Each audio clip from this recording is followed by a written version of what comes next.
Asante sana. Mwaka mweru wa 2024 woka na keo kinene kuma kuri Gavana wa Nairobi Johnson Sakaja kuri aruto ake amashukuru ma muthigi icigo-ini itiganite kaunti ino kuona ati muthenya umuthi niarikirie kuruguria mubango mweru wa uheani wa irio kuri aruto kuria egucerete thukuru wa primary wa Kwajega.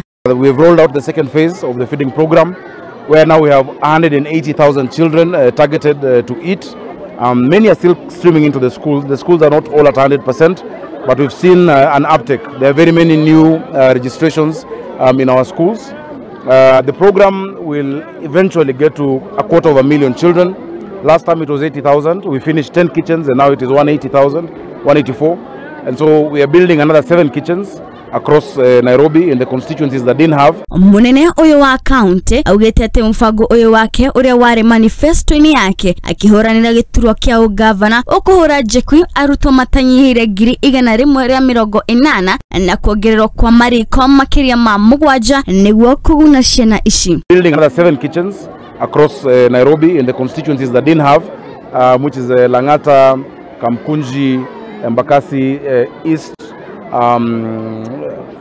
Embakasi North, Embakasi West, as well as Starehe we already have, Madari constituencies. So 7 constituencies, and also Dagoretti South will also have an additional kitchen. Mubango uyu uria ukinyukitie na itena ria mbere ria waki wa mariko 10 wirigirirwo guteithiriria ciana hari mathomo mao na kunyitirira aciari makiria aria makoragwo magumirwo ni mathina. Guko Sakaja akenirira ati mubango uyu wake ni urikitie kunyitwa mbaru ni thirikari nene. Tuna very happy, wamefurahi sana na wanakuja shule, hata walimu wamefurahi, wazazi wamefurahi, kwa sababu mara nyingi Nairobi mambo ni ngumu saa zingine.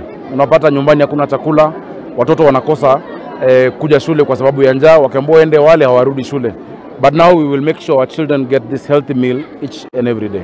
Na wikiaritana kuri kabuni cia andu kiumbe kumateithiriria. So it is working.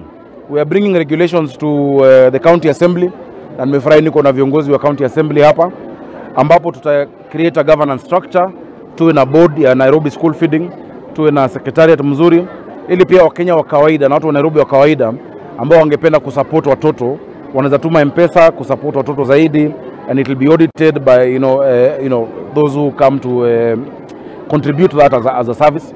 So at Nairobians, wherever they are, if you go shopping, you can buy something and it is donated to the school feeding program. Girifotera Muthigi TV ni Egeto wa Erimu wa Kimani.